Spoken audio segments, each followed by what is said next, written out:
നമസ്കാരം, കൃഷ്ണാരമിത്രത്തിലേക്ക് എല്ലാവർക്കും സ്വാഗതം. ഉണ്ണികൃഷ്ണന്റെ കുഞ്ഞുവായയിൽ ഭൂലോകം മുഴുവൻ കണ്ടു യശോദമ്മ എന്നൊരു കഥ നമ്മൾ കേട്ടിട്ടുണ്ട് അല്ലേ. ഇതൊരിക്കൽ മാത്രമല്ലാത്രേ, 2 തവണയാണത്രേ ഭൂലോകം മുഴുവൻ ഉണ്ണികൃഷ്ണൻ വായിൽ കാണിച്ചു കൊടുത്തത്. ആദ്യത്തെ തവണ കാണിച്ചു കൊടുത്തത് ഞാൻ അങ്ങനെ കേട്ടിട്ടില്ല കേട്ടോ. രണ്ടാമത്തെ തവണ കാണിച്ചു കൊടുത്തത് നമ്മൾ എല്ലാവരും കേട്ടിട്ടുണ്ടാവും, ഉണ്ണികൃഷ്ണൻ മണ്ണ് വാരി തിന്ന കഥയൊക്കെ. ഇതല്ലാതെ ആദ്യം ഒരിക്കൽ ഈ ഉണ്ണികൃഷ്ണൻ ഇങ്ങനെ പാല് കൊടുത്തോണ്ടിരിക്കുകയായിരുന്നു അത്രേ യശോദമ്മ. പാല് കുടിച്ച് അത് കഴിഞ്ഞപ്പോൾ ആ ഒരു സന്തോഷത്തിൽ, പാല് കിട്ടിയ സന്തോഷമായിരിക്കും കേട്ടോ, ഉണ്ണികൃഷ്ണൻ ആ കുഞ്ഞു വായൊക്കെ തുറന്നൊന്ന് ചിരിച്ചു അത്രേ. ആ വായ തുറന്ന സമയത്ത് അതിലെ അഖില കോടി ബ്രഹ്മാണ്ട ലോകങ്ങളും ഈ യശോദമ്മ കണ്ടു അത്രേ. ഇത് കണ്ടതും യശോദമ്മയ്ക്ക് ആകെ അങ്ങോട്ട് ഭയമായി.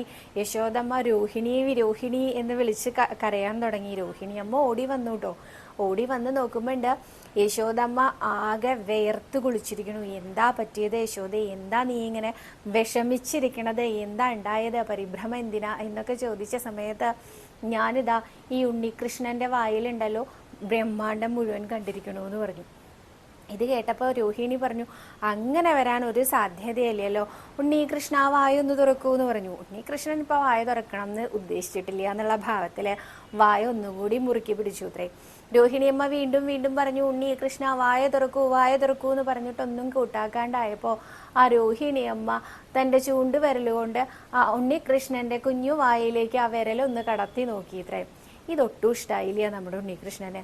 നല്ലൊരു കടിയാ വെച്ചു കൊടുത്തു ഇത്രേ രോഹിണിയമ്മയ്ക്ക്. അത് ആ കടി കൊണ്ട സമയത്ത് രോഹിണിയമ്മ ചോദിച്ചു ഇത്രേ യശോദോട്, യശോദ, നിന്റെ ഉണ്ണി എനിക്ക് എന്ത് കൊടുക്കുമ്പോഴായിരുന്നു നീ ഇങ്ങനെ ഇത് കണ്ടത്, ഈ ബ്രഹ്മാണ്ടം മുഴുവൻ? ഞാൻ ഈ പാല് കൊടുക്കുകയായിരുന്നു, അപ്പോഴാ കണ്ടത് എന്ന് പറഞ്ഞ സമയത്ത് ആ യശോദയെ നോക്കി രോഹിണിയമ്മ ചിരിച്ചിട്ട് പറഞ്ഞു ഇത്രേ, ഇവനെ പല്ല് മുളച്ചിരിക്കുന്നു, ഇതിപ്പോ 1ാമത്തെ തവണയല്ലേ നീ ഈ ബ്രഹ്മാണ്ടം മുഴുവൻ കാണണത്, ഇനിയിപ്പോൾ ഇത് ഇടയ്ക്കിടയ്ക്ക് പതിവാവ് തന്നെ ചെയ്യുന്ന അത്രേ രോഹിണിയമ്മ പറഞ്ഞത്. ഇത് കേട്ടപ്പോൾ ശരിക്കും യശോദമ്മ വിചാരിച്ചു ഇത്രേ, തനിക്ക് വെറുതെ തോന്നിയത് തന്നെയായിരിക്കും, ഈ ഉണ്ണികൃഷ്ണന്റെ കുഞ്ഞു പല്ല് കാരണമായിരിക്കും എല്ലാം തോന്നിയതെന്ന്. അതാണ് ഉണ്ണികൃഷ്ണന്റെ ബാലലീല.